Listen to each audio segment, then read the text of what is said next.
Hello my dear students, class 10 का light chapter का ये मेरा थर्ड वीडियो है। आज हम डिस्कस करेंगे इसमें कि कैसे इमेज का फॉर्मेशन होता है स्टूडेंट्स। और सबसे पहले मैं आपको सिखाऊंगा formation of image in plane mirror. जो हमारे घर में प्लेन मिरर होता है, इसमें इमेज का फॉर्मेशन कैसे होता है स्टूडेंट्स, सबसे पहले आज हम ये डिस्कस करेंगे। उससे पहले हमने जो प्रीवियस दो वीडियोस देखे थे, तो एक फर्स्ट वीडियो में मैंने आप लोग को सबसे पहले रिफ्लेक्शन बताया था, उससे रिलेटेड कुछ terminology, angle of incidence, angle of reflection, normal, incident ray, reflected ray, और हमने डिस्कस किए थे law of reflection. Law of reflection बहुत इंपॉर्टेंट होता है स्टूडेंट्स। जैसे कि दो लॉ डिस्कस किए थे, जिसमें से एक लॉ हमने ये पढ़ा था कि the angle of incidence is equal to angle of reflection. Students, इसी लॉ का आज मैं यूज करूंगा इमेज फॉर्मेशन में। और स्टूडेंट्स, इसके बाद सेकेंड वीडियो मैंने आप लोग को प्लेन मिरर बताया था कि प्लेन मिरर किसे कहते हैं और स्फेरिकल मिरर किसे कहते हैं, और स्फेरिकल मिरर के दो टाइप्स पढ़े थे, एक था कॉनकेव मिरर और एक था कॉन्वेक्स मिरर। होप सो आपको ये सब क्लियर हुआ होगा। तो उसी के बेसिस पे अब मेरा थर्ड वीडियो है, जिसमें आज हम सीखेंगे formation of image by plane mirror. मतलब प्लेन मिरर में कैसे इमेज का फॉर्मेशन होता है। स्टूडेंट्स, इमेज बनाने से पहले मैं आपको कुछ चीज़ें क्लियर करना चाहता हूँ। जैसे कि हमेशा याद रखना कि लास्ट वीडियो में आपने देखा होगा कि दो टाइप की इमेज होती है, एक रियल इमेज होती है और एक वर्चुअल इमेज होती है। प्रैक्टिकली जो इमेज स्क्रीन पे बनती है, फॉर्म होती है, उसको हम रियल इमेज बोलते हैं, और जो स्क्रीन पे फॉर्म नहीं होती है उसको हम वर्चुअल इमेज बोलते हैं। अब मैंने आप लोगों को बताया था लास्ट वीडियो में कि इसको हम लोग प्रैक्टिकली तो समझ में आ रहा है कि स्क्रीन पे इमेज बन रही तो रियल इमेज है, और जो इमेज स्क्रीन पे फॉर्म नहीं हो रही है वो वर्चुअल इमेज। पर इसको अपनी नोटबुक में कैसे आइडेंटिफाई कर पाएंगे, तो मैंने आप लोगों को बताया था कि जब भी दो रिफ्लेक्टेड रे एक्चुअल में मीट करेंगी, जब भी दो रिफ्लेक्टेड रे एक्चुअल में मीट करेंगी या फिर अपीयर्स टू मीट होंगी या वो मिलने की कोशिश करती हैं, तो जब वो एक्चुअली मीट करती हैं तो रियल इमेज बनती है, और जब वो अपीयर्स टू मीट होती है मतलब मिलने की कोशिश करती है पर मिलती नहीं है एक्चुअली, वो हमेशा वर्चुअल इमेज बनाती है। तो उसी की थ्योरी को कंटिन्यू करके आज हम बनाएंगे प्लेन मिरर में कैसे इमेज का फॉर्मेशन होता है। स्टूडेंट, जैसे कि आप स्लाइड में देख रहे हैं कि मैंने यहाँ पे एक थ्योरेटिकल पोर्शन दिया हुआ है और ब्लू इंक से हाईलाइट किया हुआ है। तो इसमें लिखा हुआ है we consider two rays that are striking the mirror at different angle. हमको दो रे चाहिए जो अलग अलग एंगल पे मिरर पे स्ट्राइक करेंगी।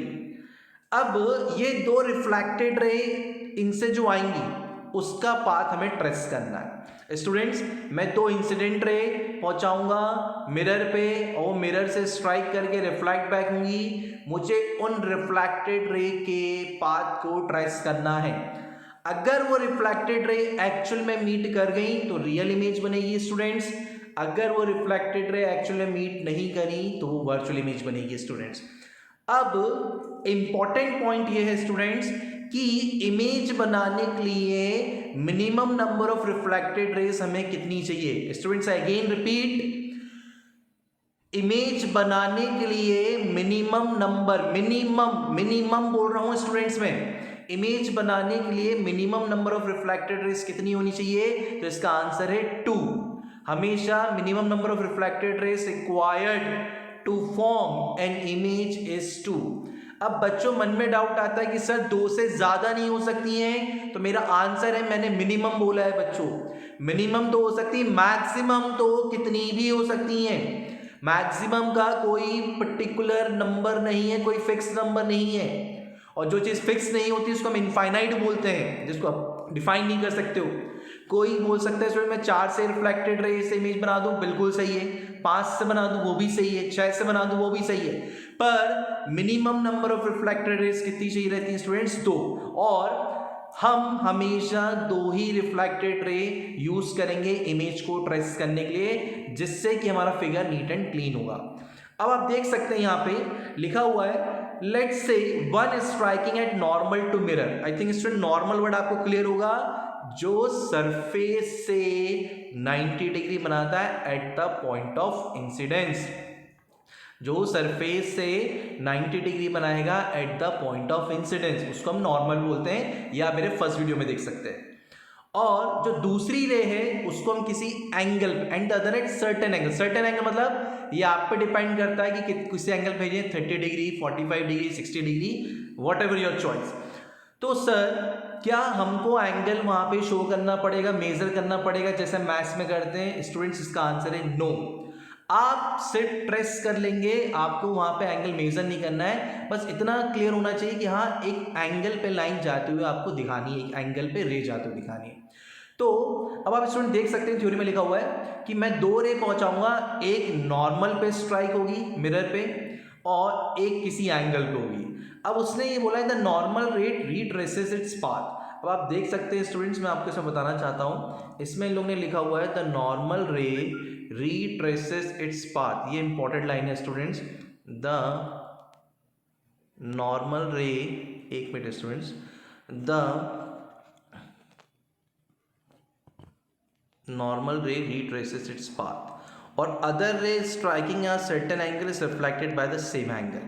स्टूडेंट्स लाइन बहुत इंपॉर्टेंट है कि जो नॉर्मल रे है वो अपने पाथ को रिट्रेस करेगी, मतलब जैसी आई थी वैसे ही जाएगी, और जो दूसरी रे है अगर वो 30 डिग्री एंगल पे आई है तो 30 डिग्री से जाएगी। ये सेकंड लॉ ऑफ रिफ्लेक्शन है स्टूडेंट, क्योंकि जिस एंगल से आती है जितना एंगल ऑफ इंसिडेंस होगा उसका उतना ही एंगल ऑफ रिफ्लेक्शन होगा। अगर 30 डिग्री से आ रही है तो 30 डिग्री से जाएगी, 45 डिग्री से आ रही है तो 45 डिग्री से जाएगी। इस लाइन में यही मीनिंग है, अदर रे striking at certain angle is reflect by the same angle, क्योंकि हमें लॉ ऑफ रिफ्लेक्शन को ओबे करना है हमारे रे डायग्राम्स में।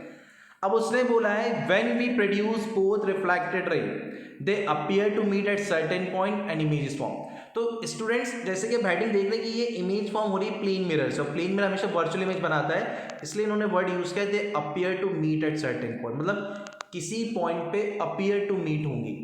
अब मैं इसका आपको रे डायग्राम बनाना सिखा रहा हूँ स्टूडेंट्स। ये सिंपल और थ्योरेटिकल इसलिए डाला था ताकि आपको कभी भी आप जब इसको रिकॉल करें आप इसको अपने नोट्स में एज इट इज लिख लीजिएगा, ताकि जब भी आप इसको रिकॉल करें तो आपको चीज़ क्लियर होनी चाहिए कि रे डायग्राम कैसे बनाना था। मैं आपको पूरा रे डायग्राम बना के दिखा रहा हूँ, और ये जो थ्योरी लिखी इसी को पूरा उस रे डायग्राम में आपको दिखाऊंगा बना के। तो हमारा मेन टॉपिक क्या है आज का भी, image form by plane mirror, कि प्लेन मिरर में इमेज कैसे बनती है स्टूडेंट। तो मैं वही आपको शो कर रहा हूँ कि image form by plane mirror. तो स्टूडेंट्स कुछ नहीं करना है, सबसे पहले मैं एक प्लेन मिरर लूंगा और इस प्लेन मिरर को हमने यहाँ पे ये पॉलिशिंग कर दी है स्टूडेंट्स, ये आप देख सकते हैं।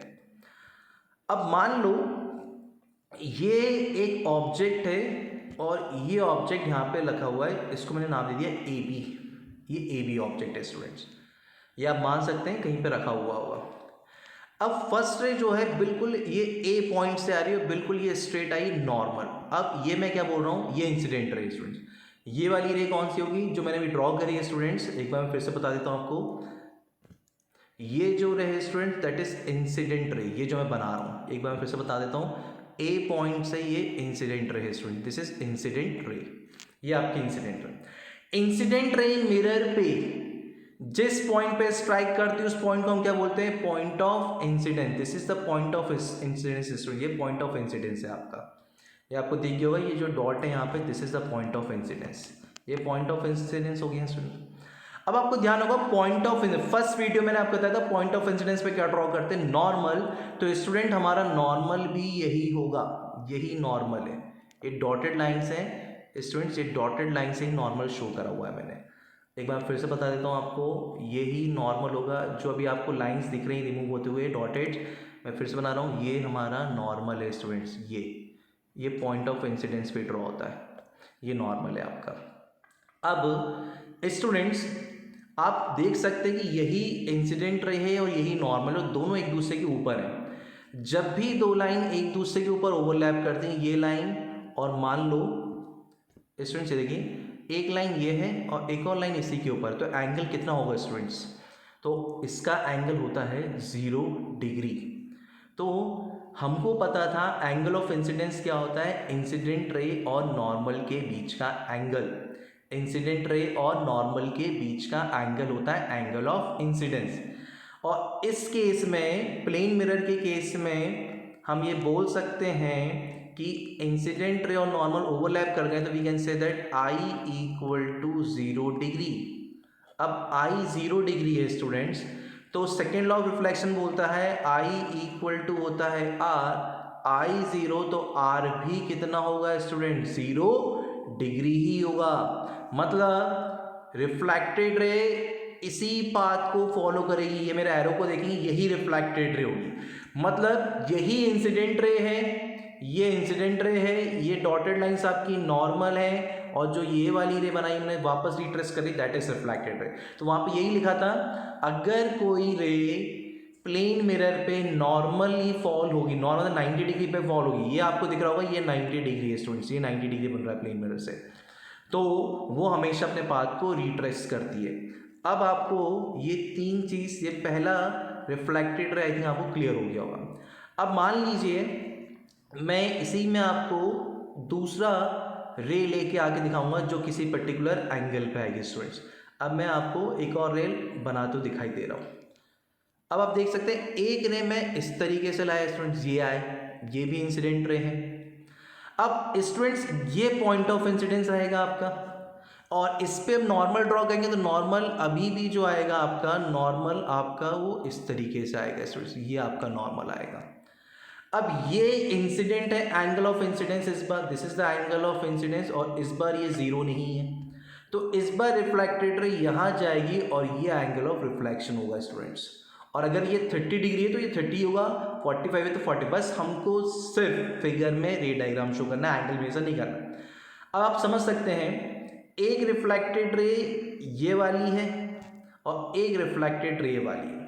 अब आप मुझे बताइए क्या ये दोनों reflected ray, again I repeat students एक बार और देखिए, क्या ये वाली रिफ्लेक्टेड रे ये जो दिख रही है ये 1, ये जो मैं यहाँ पे लिख दे रहा हूँ, यहाँ पे आपको 1 लिख दे रहा हूँ, ये फर्स्ट रिफ्लेक्टेड रे यहाँ पे और सेकेंड रिफ्लेक्टेड रे। अब आप देखिएगा मिरर के इधर तो पॉलिशिंग होती है, मतलब रे इधर एंटर कर नहीं सकती है। अब एक रे इधर जा रही है आपकी, एक रे ये वाली जो रे है वो इधर जा रही है, और ये वाली रे जो रिफ्लेक्टेड रे इधर जा रही है। अब बताइए ये कभी मीट कर सकती है कहीं पे क्या? ये कभी भी मीट नहीं करेंगे स्टूडेंट्स, ये कभी भी मीट नहीं करेंगी एक्चुअल में। अब ये एक्चुअल में मीट नहीं कर सकती तो क्या ये पीछे कहीं मीट कर सकती है? तो अगर मैं इसका पीछे पार्ट ट्रेस करूं तो रिफ्लेक्टेड रे का एक पार्ट ये आएगा स्टूडेंट्स, रिफ्लेक्टेड रे का एक पार्ट ये आएगा और एक पाथ ये वाला आएगा जो इधर कहीं आएगा स्टूडेंट्स। अब आप बोल सकते हैं कि ये वो पॉइंट है जहाँ पे दोनों रिफ्लेक्टेड रे मीट कर रही हैं। तो दोनों रिफ्लेक्टेड रे मीट कर रही हैं तो ये इसकी बन गई इमेज स्टूडेंट्स, इमेज, और इमेज को हम लिख देंगे ए डैश और बी डैश। ये ए डैश इसलिए लिखा है स्टूडेंट्स पॉइंट को क्योंकि ये दोनों ए पॉइंट से आई हैं। इसी तरह ए के जस्ट नीचे बी है तो ए के जस्ट नीचे मैंने क्या लिखा हुआ है, बी। और अपीयर्स टू मीट है तो अपीयर्स टू मीट था वर्चुअल इमेज, और वर्चुअल इमेज हमेशा कैसी होती है, सीधी, इसलिए ए ऊपर हैगा और बी पॉइंट नीचे हैगा। तो इस तरीके से ही हमारा रे डायग्राम बन जाएगा प्लेन मिरर का स्टूडेंट्स। स्टूडेंट्स से प्लेन मिरर का रे डायग्राम बनेगा। होप्स तो आपको समझ में आया होगा। थोड़ा सा एक्चुअली क्या है, जो मुझे अपनी फिंगर से ड्रॉ करना रहता है तो थोड़ा नीट एंड क्लीन नहीं बनता होता, पर एक्चुअली जो कॉन्सेप्ट था वो आपको क्लियर हुआ होगा कि किस तरीके से इमेज का फॉर्मेशन हो रहा है। तो ये आपको ध्यान रखना है स्टूडेंट्स कि ये यहाँ पर अपीयर्स टू मीट है तो इस तरीके से ये इमेज का फॉर्मेशन हो रहा है। अब मैं आगे बढ़ता हूँ स्टूडेंट्स, तो आपको यहाँ पे कुछ कैरेक्टरिस्टिक बता रहा हूँ कि इमेज की कैरेक्टरिस्टिक क्या होती हैं। तो आप देख रहे हैं जो पहला लिखा हुआ है यहाँ पे वर्चुअल इमेज। वर्चुअल इमेज क्योंकि हमने देखा प्लेन मिरर में जो रिफ्लेक्टेड रे थी वो अपीयर्स टू मीट थी तो उसको हमने वर्चुअल इमेज बोला। सेकंड आप देख रहे हैं क्या लिखा हुआ है, इरेक्ट। इरेक्ट मतलब होता है सीधी, और वर्चुअल हमेशा यार ना इरेक्ट ही होगी। मतलब आपने देखा था फिगर में ए पॉइंट ऊपर था तो ए ऊपर ही था, बी नीचे था तो बी नीचे ही बना है। इरेक्ट मतलब होता है मेरा टॉप पे ही रहेगा और बॉटम वाला पार्ट बॉटम पे ही रहेगा।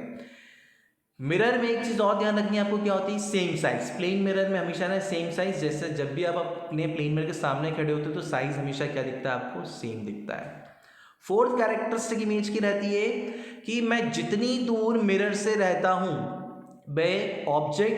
मैं मतलब ऑब्जेक्ट मिरर से जितनी दूर रहता है इमेज भी उतनी ही दूर बनती है। इसके बाद फिफ्थ जो लिखा हुआ है लैटरली इन्वर्टेड, ये बहुत इंपॉर्टेंट है, डायरेक्ट क्वेश्चन पूछा था एग्जाम में स्टूडेंट्स, लैटरली इन्वर्टेड क्या होता है, लैटरल इन्वर्जन क्या होता है। तो लैटरल इन्वर्जन, अगर ऑब्जेक्ट अपना राइट हैंड लिफ्ट करता है तो प्लेन मिरर में जो इमेज बनती है वो अपना लेफ्ट हैंड लिमिट करता है, लेफ्ट हैंड वो अपना लिफ्ट करता है स्टूडेंट्स। तो मेरा अगर राइट हैंड रहेगा तो इमेज का लेफ्ट रहेगा, मेरा अगर लेफ्ट रहेगा तो इमेज का राइट रहेगा। इसी तरीके से आपने देखा होगा कि एम्बुलेंस वर्ड जो होता है वो उल्टा लिखा जाता है। एम्बुलेंस वर्ड को उल्टा लिखने का पर्पस ये होता है कि जब भी आपने रियर व्यू मिरर में, जब भी अपने व्हीकल्स में जा रहे होंगे तो अपने रियर व्यू मिरर में देखेंगे तो एम्बुलेंस वर्ड आपको बिल्कुल सीधा दिखाई देगा। तो वो कॉन्सेप्ट होता है लैटरल इन्वर्जन। तो इसमें डेफिनेशन भी लिख रही है आपको, it is the phenomenon when left hand side becomes right hand side और वाइस वर्सा। वाइस वर्सा मतलब उल्टा। तो जो लेफ्ट हैंड साइड रहेगा वो राइट हैंड साइड बन जाएगा और जो आपका राइट हैंड साइड रहेगा स्टूडेंट्स वो लेफ्ट हैंड साइड बन जाएगा जब भी ऑब्जेक्ट किसके सामने होगा, प्लेन मिरर के सामने होगा। तो इसी को हम बोलते हैं लैटरल इन्वर्जन। अब आप इस डायग्राम में देख सकते हैं कि ये जो ऑब्जेक्ट है और ये इसकी इमेज है स्टूडेंट्स। आप देख रहे हैं प्लेन मिरर है तो आप देख सकते हैं कि ये जो टॉप वाला पोर्शन है इसका भी टॉप ऊपर है, ये बॉटम है तो ये बॉटम नीचे ही है, और इसलिए ये इरेक्ट है। वर्चुअल इसलिए क्योंकि ये अपीयर्स टू मीट है, मतलब यहाँ पे रिफ्लेक्टेड है, एक्चुअली मीट नहीं होंगी। अगर मैं यहाँ आपको क्लियर करूँ तो एक रे अगर ऐसी गई होगी फॉर एग्जाम्पल इस तरीके से, तो ये वापस यहाँ से रिफ्लेक्ट हो गई होगी, और एक रे अगर ऐसी गई होगी स्टूडेंट्स तो ये यहाँ से रिफ्लेक्ट होगी। तो आप देख सकते हैं कि ये इधर जा रही होगी और ये इस टाइप से कुछ फॉर्म होती है। तो ये एक्चुअल मतलब मिरर के अंदर से हम मान सकते हैं कि मिरर की तरफ जा रही है अंदर, पर एक्चुअली मीट नहीं हो रही है। तो ये इस तरीके अपीयर्स टू मीट होती है, तो इसलिए वर्चुअल इमेज बनती है। आप देख सकते हैं कि ये इसका राइट हैंड है, आर एच मतलब जो स्टूडेंट्स आएगा आपका राइट हैंड रहेगा यहाँ पे। ये आप देख सकते हैं इसका, ये आप देख सकते हैं स्टूडेंट्स ये इसका राइट हैंड है, और ये स्टूडेंट्स इसका कौन सा रहेगा, लेफ्ट हैंड रहेगा। तो ऑब्जेक्ट का राइट हैंड है स्टूडेंट्स, पर इमेज का कौन सा अपीयर हो रहा है, लेफ्ट हैंड। इसी को हम बोलते हैं लैटरल इन्वर्जन स्टूडेंट्स। तो और इसका ये लेफ्ट हैंड है स्टूडेंट्स, तो ये इसका कौन सा अपीयर हो रहा है, राइट हैंड अपीयर हो रहा है, ये आपको ध्यान रखना है। तो अगर मैं मिरर के सामने अपने आप को एक्सपोज करूँगा तो अगर मेरा राइट हैंड लेफ्ट हैंड बन जाएगा उसका इमेज का, और मेरा लेफ्ट हैंड इमेज का राइट हैंड बन जाएगा, तो इसी फिनोमेना को हम लैटरल इन्वर्जन कहते हैं। आप दूसरी चीज़ देख सकते हैं कि इनके बीच का डिस्टेंस, मतलब मिरर से ही जितनी अंदर बनेगी इमेज उतनी ही दूर ये बनेगा, मतलब दोनों का डिस्टेंस क्या होता है, सेम होता है। मतलब मिरर से जितनी दूर होता है ऑब्जेक्ट, मिरर से जितनी दूर होता है ऑब्जेक्ट, मिरर से उतनी ही दूर होती है उसकी इमेज फॉर्म। तो आई थिंक आपको कैरेक्टरिस्टिक क्लियर हो गई, ये बहुत इंपॉर्टेंट कैरेक्टरिस्टिक है। तो आज मैंने इस वीडियो को सिर्फ प्लेन मिरर के पर्पस से बनाया था स्टूडेंट्स, कि प्लेन मिरर में क्या क्या कैरेक्टरिस्टिक्स होती है इमेज की। कैरेक्टरिस्टिक ऑफ इमेज बहुत इंपॉर्टेंट है, लैटरल इन्वर्जन बहुत इंपॉर्टेंट है, और स्टूडेंट्स डायग्राम बहुत इंपॉर्टेंट है। तो जो डायग्राम मैंने आपको बताया था वो आपको क्लियर होना चाहिए। अगर उसका सिंपल सा डायग्राम मैं आपको फिगर बता दूं तो आप ध्यान रखिएगा कि आपको एक प्लेन मिरर बनाना है, प्लेन मिरर में पॉलिश कर देना है, एक ऑब्जेक्ट लेना है, इस ऑब्जेक्ट से इंसिडेंट रे बनानी है, और ये रिफ्लेक्टेड रे बना देनी है, और एक और यहीं से इंसिडेंट रे लानी है, ये रिफ्लेक्टेड रे बनानी है, और इसको पीछे प्रोड्यूस कर देना है, और इसको पीछे प्रोड्यूस कर देना है। तो ये फाइनली आपका रे डायग्राम बन जाएगा। इसको हमने अगर ए बी नाम दिया है तो हम इसको नाम देंगे ए डैश और बी डैश। तो आप फाइनली ये डायग्राम प्रेफर कर सकते हो। इससे पहले जो मैंने डायग्राम बनाया था वो पूरा एक्सप्लेन करते हुए बनाया था। तो ये डायग्राम आपको ध्यान रखना है कि इस तरीके से बनेगा। ये हमारा जो रहेगा, ये जो है हमारा दैट इज़ प्लेन मिरर। और प्लेन मिरर हमने पढ़ा था लास्ट वीडियो में कि प्लेन मिरर हम किसे कहते हैं, ये आपको ध्यान रखना है। और ये ऑब्जेक्ट है, ए बी यहाँ पे ऑब्जेक्ट है स्टूडेंट्स, और ये इसकी इमेज है, एक ऑब्जेक्ट और इमेज है। तो आज इतना ही कर रहे हैं। नेक्स्ट क्लास में मैं आपको स्फेरिकल मिरर्स के कुछ रूल्स बताऊंगा, और उन रूल्स की हेल्प से मैं आपको रे डायग्राम बनाना सिखाऊंगा। स्टूडेंट्स नेक्स्ट वीडियो में आपको रे डायग्राम्स मैं पहले बनाना सिखाऊंगा, और फिर मैं उसका एज इट इज आपको नोट्स प्रोवाइड कर दूंगा स्लाइड्स के फॉर्म में कि वो रे डायग्राम को कैसे बनाना है। तो स्टूडेंट्स आज इतना ही करते हैं। आज का जो लेक्चर इंपॉर्टेंट है, कैरेक्टरिस्टिक्स ऑफ इमेज आप बहुत ध्यान से देखिएगा। प्लेन मिरर की रे डायग्राम जो आपको स्क्रीन पे भी दिख रहा है, इसको बहुत अच्छे से करना है, और लैटरल इन्वर्जन की डेफिनेशन इंपॉर्टेंट है स्टूडेंट्स। Thank you students.